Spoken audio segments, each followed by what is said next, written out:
नमो भगवते वासुदेवाय नमः। आज विष्णु पुराण के 5वें अध्याय में आपका स्वागत है। आज मैं आपको महाराज पृथु के जन्म से लेकर उनके प्रजा पालन तक का सफर सुनाऊंगी। एक बार निसंतान राजा ने ईश्वर की निंदा की, जिससे क्रोधित होकर ऋषि मुनि ने उस देवताओं को श्राप दे दिया, जिससे वह राजा मर गया। राजा के मर जाने के बाद वहां पर आंधी तूफान आ गया, क्योंकि ऋषिगण ने एक निसंतान राजा को मार डाला था, जिसे देखकर वह अत्यंत भयभीत हुए और फिर उन्होंने आपस में सलाह की। पुत्रहीन राजा की जांघ का पुत्र के लिए अत्यंत पूर्व मंथन किया। उसकी जांघ के मंथन पर एक पुत्र उत्पन्न हुआ, जो जले ठूठ के समान काला, अत्यंत नाटा और छोटे मुख वाला था। उसने आतिर होकर कहा, हे ब्राह्मणों, मैं क्या करूं? इस पर ऋषि मुनि ने उसे निषेध बैठ अत निषाद कह दिया।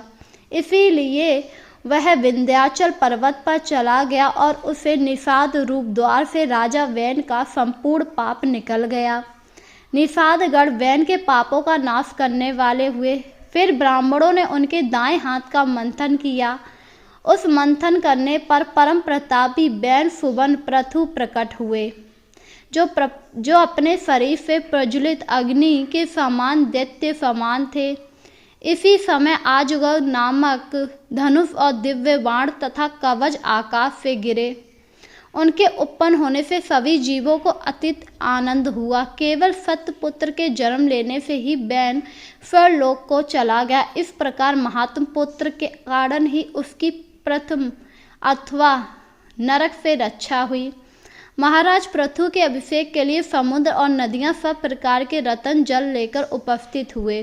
उस समय अंगीर रस देवताओं के सहित पितामह ब्रह्मा जी ने समस्त सत्वर जगम प्राणियों ने वहां आकर महाराज वैन्य का राजाभिषेक किया। उनके दाहिने हाथ में चक्र का चिन्ह देखकर उन्हें विष्णु अंश जान पितामह ब्रह्मा जी को परम आनंद हुआ। विष्णु चक्र चिन्ह सभी चक्रवर्ती राजाओं के हाथ में हुआ करता था। उनका प्रभाव कभी देवताओं भी कुपित नहीं किया करते। इस प्रकार महातेजस्वी और परम प्रतापी वैन पुत्र धर्म कुशल महाअनुभवों द्वारा विधि पूर्वक अति महान राजा राजेश्वर पद पर अभिषेक हुए। जिस प्रजा को पिता ने अप्रसन्न किया, उसी को उन्होंने प्रसन्न किया। इसीलिए प्रजा अब उन्हें बहुत ज्यादा पसंद करने लगी। जब वे समुद्र में चलते थे तो जल बहने से रुक जाता, पर्वत उन्हें मार्ग दे देते थे और उनकी ध्वजा कभी भी भंग नहीं होती। पृथ्वी बिना जोते बोए धान पकाने लगती। केवल चिंतन मात्र से ही अन्न सिद्ध हो जाता। गोए कामधेनु रूपा थी और पत्ते पत्ते में मधु भरा रहता।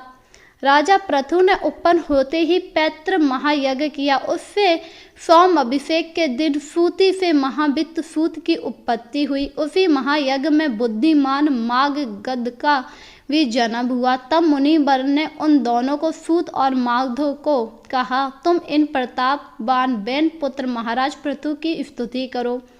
तुम्हारे योग्य यही कार्य है और राजा भी स्तुति के योग्य हैं। तब उन्होंने हाथ जोड़कर सब ब्राह्मणों से कहा, हे महाराज, ये तो आज ही उत्पन्न हुए।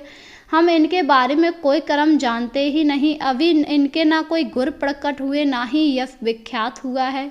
फिर कहिए हम किस प्रकार इनकी स्तुति करें। ऋषिगण बोले, यह महाबली चक्रवर्ती महाराज भविष्य में जो कर्म करेंगे, इनके जो जो भवी गुण होंगे, उन्हीं से तुम इनका स्तुति करो। यह सुनकर राजा को उन्होंने परम संतोष प्राप्त किया। उन्होंने सोचा, मनुष्य सद्गुणों के कारण ही प्रशंसा का पात्र होता है।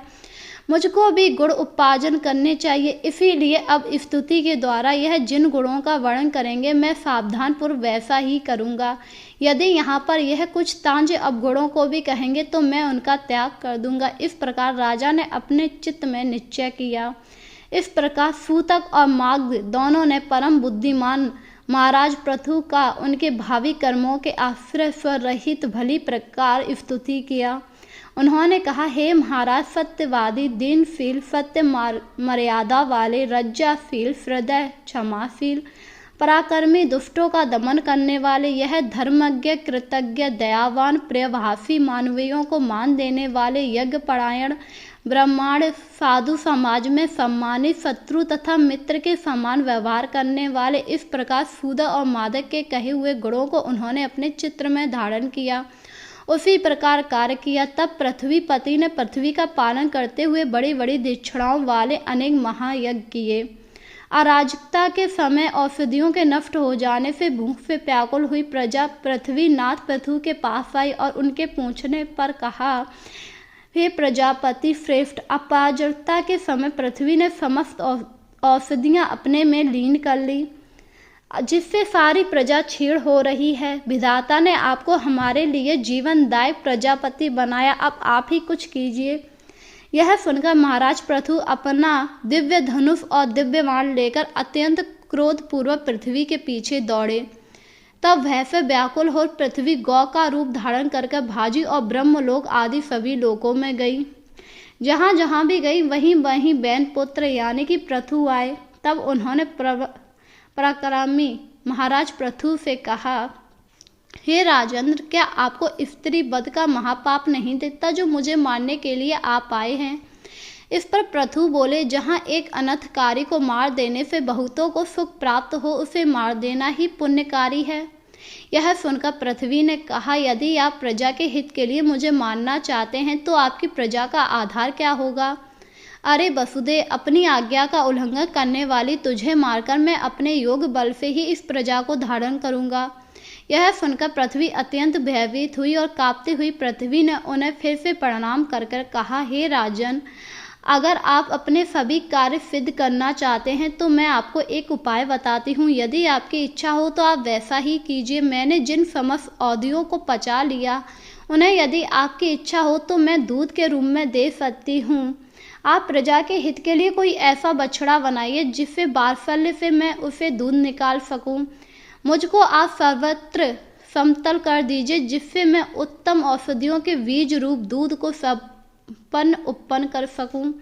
तब महाराज पृथु ने अपने धनुष की कोटि से सैकड़ों हजारों पर्वतों को उखाड़कर उन्हें एक स्थान पर इकट्ठा किया। पृथ्वी के समतल न होने से पुरे और ग्राम आदि को कोई नियमित विभाग नहीं था। उस समय अन्न, गौ रक्षा, कृषि और व्यापार का कोई क्रम न था। ये सब तो बैनपुत्र पृथु के समय से ही आरंभ हुआ। जहाँ जहाँ भूमि समतल थी वहीं पर प्रजा ने निवास करना पसंद किया। उस समय तक प्रजा का आहार केवल फल मूल आदि ही था, वह भी औषधियों के नष्ट हो जाने से बड़ा दुर्बल हो गया। तब पृथ्वीपति पृथु ने स्वयं बछड़ा बनकर अपने हाथ में ही पृथ्वी से प्रजा के हित के लिए समस्त दूध को दोहा।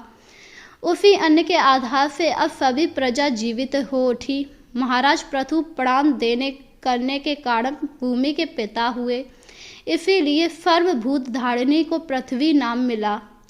फिर देवता, मुनि, दैत्य, राक्षस, पर्वत, सर्प, यक्ष और पितृगण आदि ने अपने अपने पात्रों में अपना अपना अभिमत दूध दोहने वालों के अनुसार उनके सजातीय ही वत्स आदि प्रकट हुए।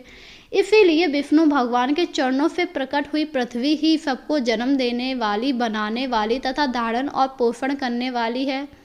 इस प्रकार पूर्व काल में वैन के पुत्र महाराज पृथु ऐसे प्रभावशाली और वीरवान हुए।